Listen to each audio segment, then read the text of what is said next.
Well, we seem to have here all roads lead to the pinnacle of the Praktica 4, and the roads lead there, and they also lead here, which is the Exakta RTL 1000, which is another very important camera which has been missed by many people with fake information on the internet about it, and lack of proper research really, and necessary to hold the thing in your hand before you judge this camera.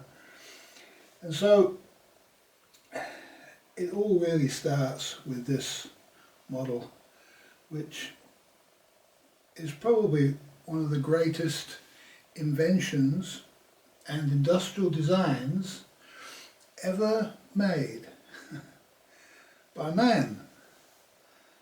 And so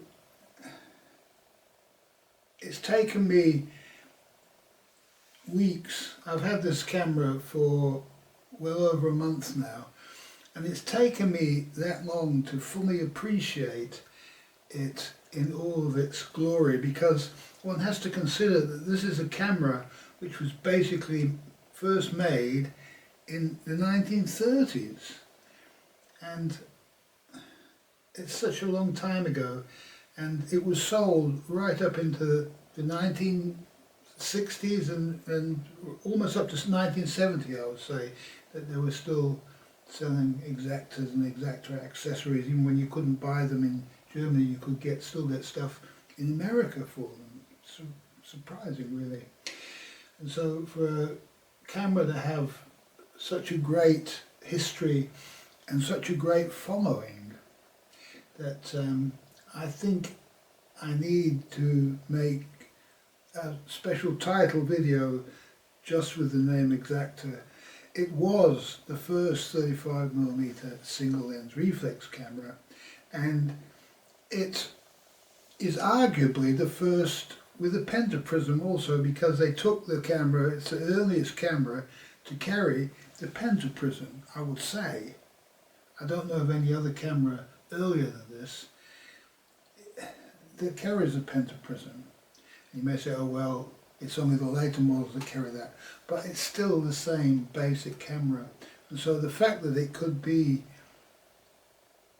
upgraded, not even upgraded, just an accessory built to fit into it that will turn it into a pentaprism camera is remarkable. Now, we need to go back to the beginning and the history of this thing and who it was that started it. Johan Steenbergen? I better just check.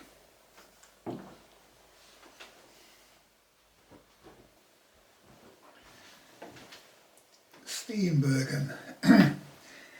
And he was a Dutchman, born in Holland, and when he was a young man he showed an aptitude for sales and marketing, this sort of stuff. And when he was in his early 20s, he went off to Dresden and joined Ehrlichman, who was one of the main camera makers there. Ehrlichman built the Ehrlichman Tower, where the Zeiss Ikon was eventually, head office was eventually. They amalgamated Ehrlichman and a few other companies into, created Zeiss Ikon. So you could say he worked for Zeiss Ikon in its early days, and decided to form his own company. He would have gone to Dresden to do this with this in mind. His family had businesses which they shut down, and then he had capital, and he went into business first of all with his mother, and then didn't do very well, so his mother decided she didn't want to be a partner. She'd lend him the money at interest, and so he found some guys, some woodworking people, because all the cameras were made out of wood in those days, and he formed a partnership together with the senior workmen, the people who started the business off, and he owned 60-something% of it, and the rest owned a portion of it. So he was in control, if you like. And he knew what he was doing. He come from a Dutch business background of some kind. And he wasn't about building stuff, he was about selling stuff. And basically, his speciality was export. Somehow or other he had international connections. And so he organised the people to start building cameras, and a lot of the stuff was manufactured by the surrounding industries in Dresden and then brought in, they assembled it, did the woodworking parts of it and produced the cameras, and he'd sell them off on the international market, an American place like this. And a lot of his camera production didn't go to Germany. And so the German economy, it was interesting because the German economy, when it went into a slump, he didn't.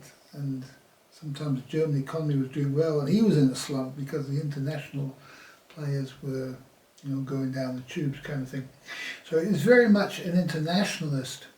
And I'll put while I'm talking, I'll put some documents up that you can, if you want to, you can stop the video and read some of the original documents that I discovered. They're hard to find actually, and which give a detailed glimpse into Steenbergen and what happened to him. So anyway, he was an interesting fellow. He used to go to work on a Dutch bicycle. He must have been a frugal kind of guy. He didn't spend money on himself so much. He was more interested in his creation. And he managed to employ a very great engineering designer. I check his name now.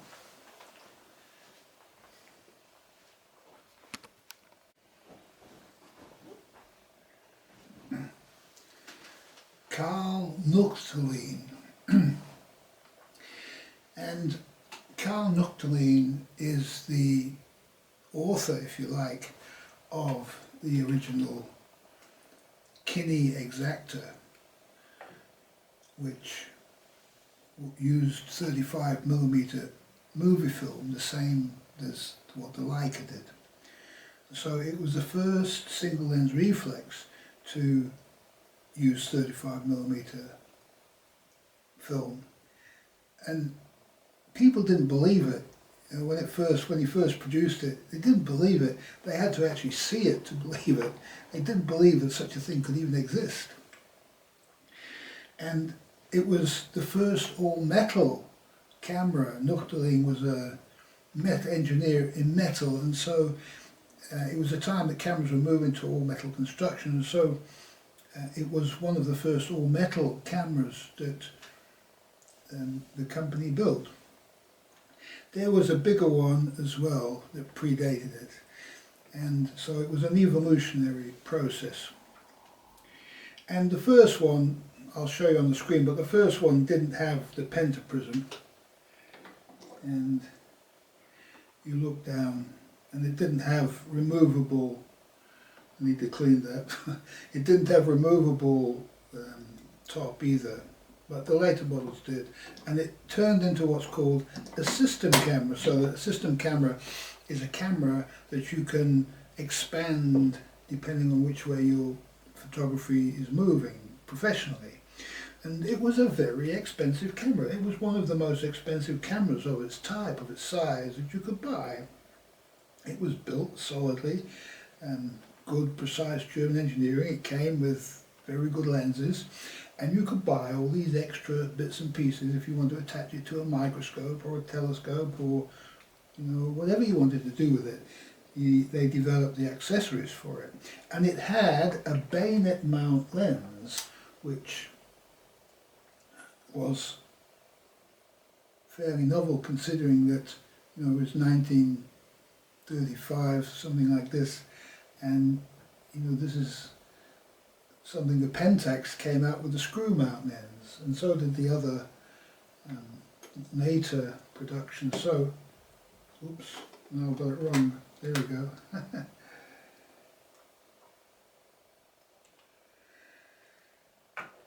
So, Nuchterlein. I'll put up some information about him.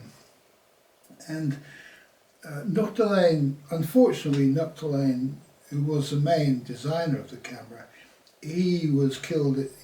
Well, they don't know. He went missing in action, so they don't know what happened to Nuchterlein in the war, towards the end of the war. And so, after the end of the war, Nuchterlein was gone, and also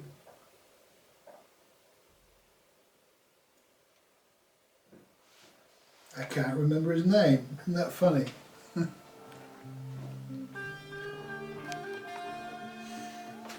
Okay, we know what we're talking about now. Johan Steenbergen, of course.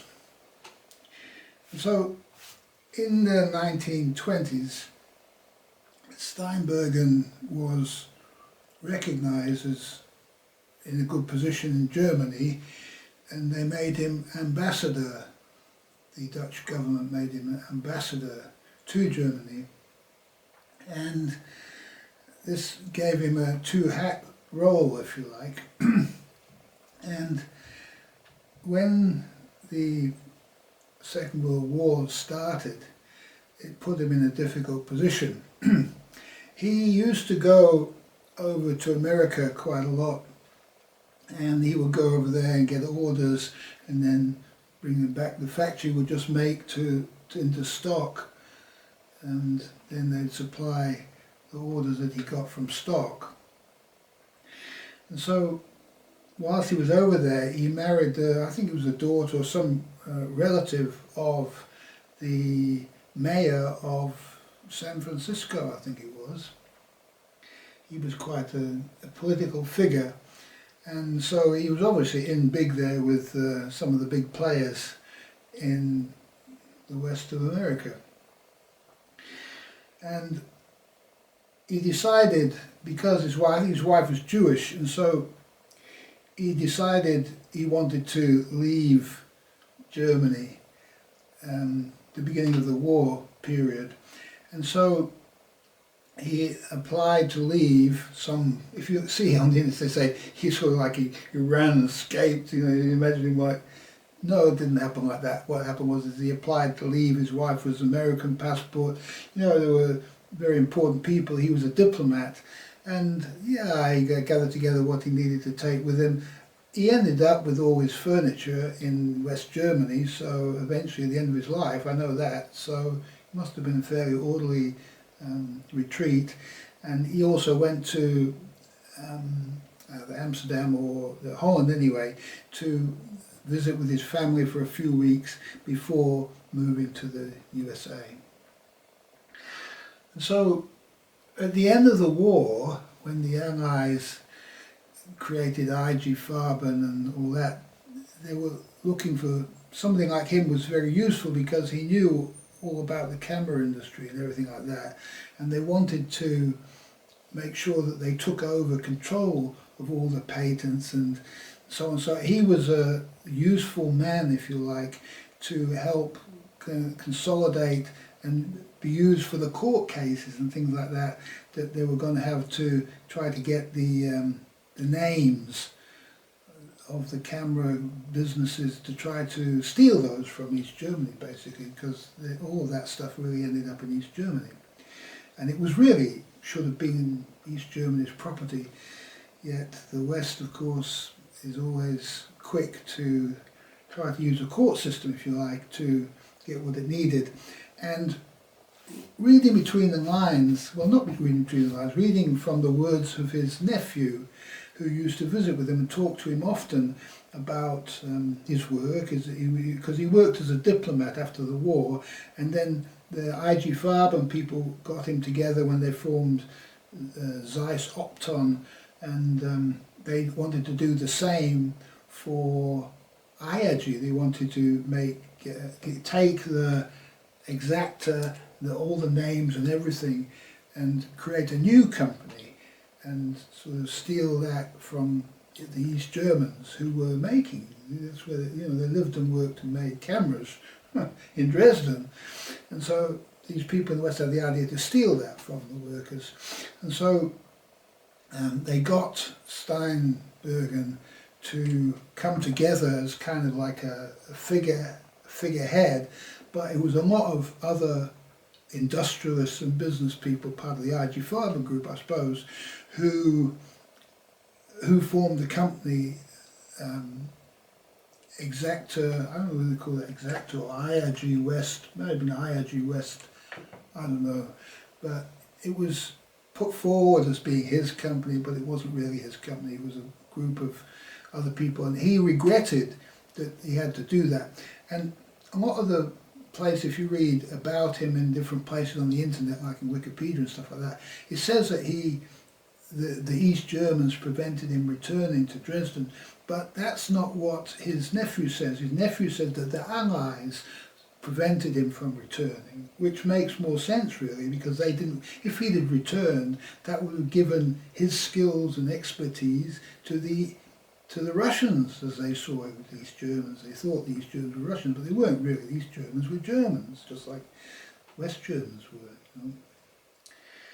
I said, you know what I'm talking about. And so he was prevented by the Allies, and basically told that he was given a position as part of the Allied command headquarters at IG Farben, and told basically that he had to assist them with what they were doing with the camera industry. And he had regrets that he didn't do it by himself, create the company by himself. He probably wanted really to return to Dresden and carry on with his baby. It was his baby really. And he didn't like what the industrialists in West Germany did with Ihagee West. And Ihagee West was a complete failure, as anything like that would be. There's some sort of concoction that wasn't coming out of the people, out of the folk tradition, if you like, of building cameras, which was naturally, its natural home was Dresden.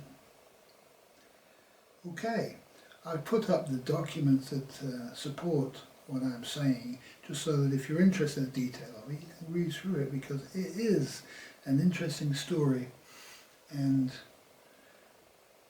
what happened. Now, a lot of people would say, I think we have a pause. This is coming next. This is what's coming next. Where is the door?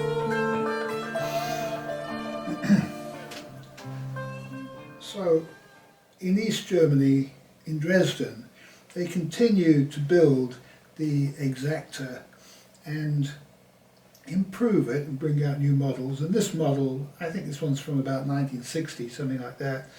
This is an Exakta. I think they called this the Werk, and the Americans were like really into trying to stop all this. And so, as soon as they found out that they had a model called the Werk, they got, I think it was Argus, to patent the name or register the name Werk. So they couldn't call the camera the Werk. All the time they're trying to step in the way, and they didn't even use the name Werk. They just wanted to stop these people, the East Germans, from using it in the American market, where Exakta was a big thing internationally, you know. And so yes, the development of the Exakta continued until such time as these cameras really took over. They were more modernised, this is what the people wanted, and they no longer wanted the Exakta. The Exakta was out of date. By this time the Exakta was out of date. It was a system camera, and there was other models that they built at that time. The Praktina was a model that came designed after this, that was a system camera with interchangeable, how does this one come off? I think you just, is there a button you press? I don't think so. Maybe there is.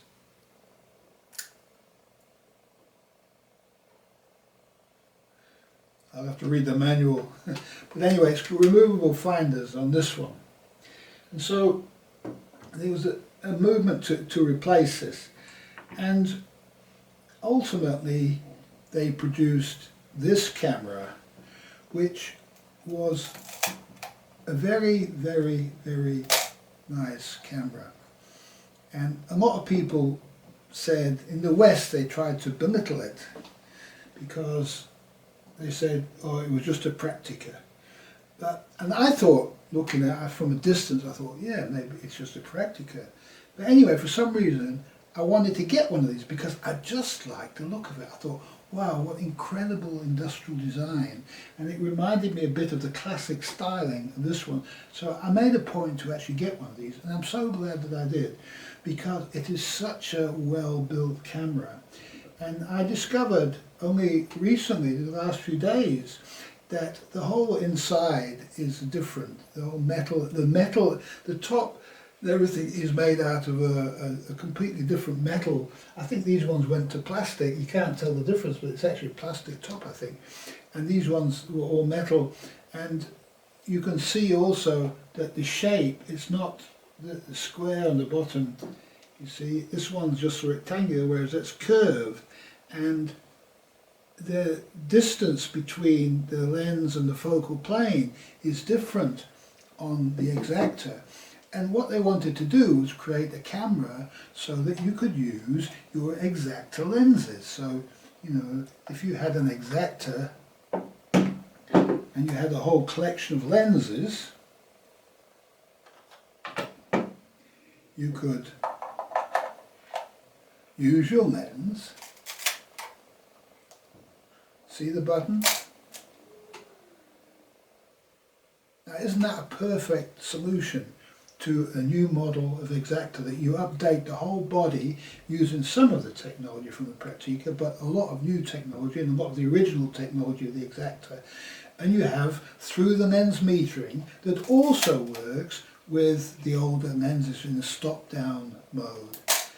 And so people said, oh, it's no good, and all the rest of it. And basically because they wanted to just destroy anything that came out of it. It's a propaganda campaign, really. And this is a really, really great camera, I believe, a wonderful solution to the people who had bought Exaktas over the years and still had the lenses for them. And they said, oh, you couldn't use the old finders, but you've got to draw the line somewhere. You've got to start, if you put that finder on top of that camera, it would look ridiculous. And so they had to have some modernization, and the finders also, they wanted to build in light metering and all. This is a photomic, what you call a photomic head, which has a light meter built into it. And so to do that, they really needed to, and they wanted the ability to couple that so that the lens could work at open aperture. So they developed a whole new set of lenses with the same lens mount. It could be used at open aperture, yet stop down metering with the older lenses.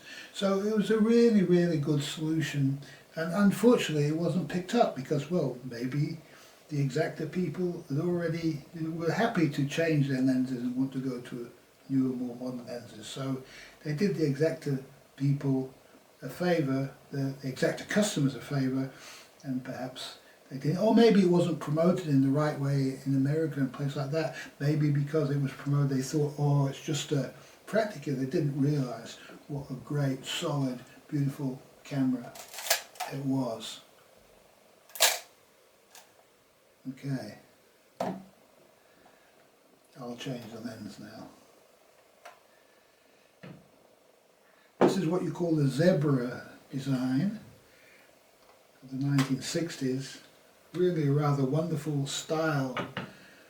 You can see still some remnant of the zebra style in, I have to watch myself, there's a little red dot that has to go in the right place. Yeah, still some remnants of the zebra style. And you also see that they've got some very nice writing here. Actually, it's got some kind of reflective thing in it. It just shows, it's just a higher level thing again. So if I was an Exakta fan, and they made this Exakta, and I wanted to buy another body, a more modern body, and still use my lenses. I would be very, very happy with what they've done there. They've upgraded it and made it modernized it.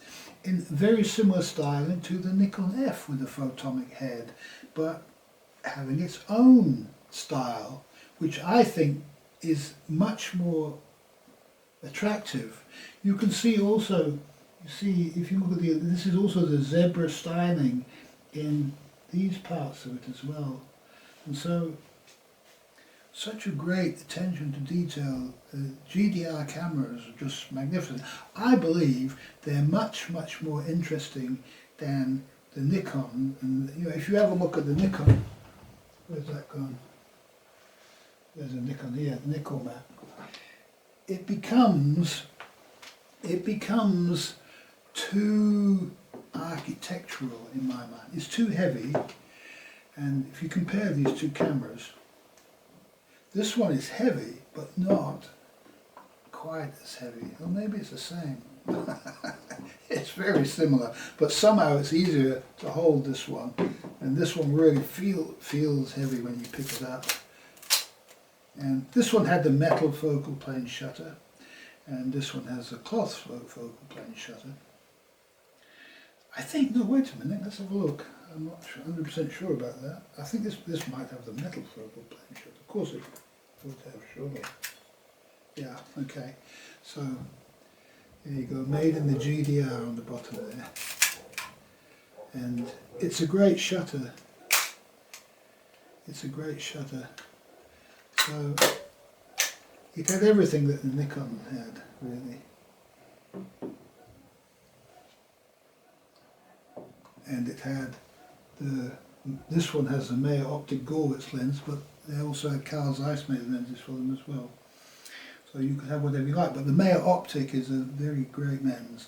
Meyer-Optik was right there together with these people. They all built together. The Meyer-Optik lenses were built in Dresden and together with the cameras, you know.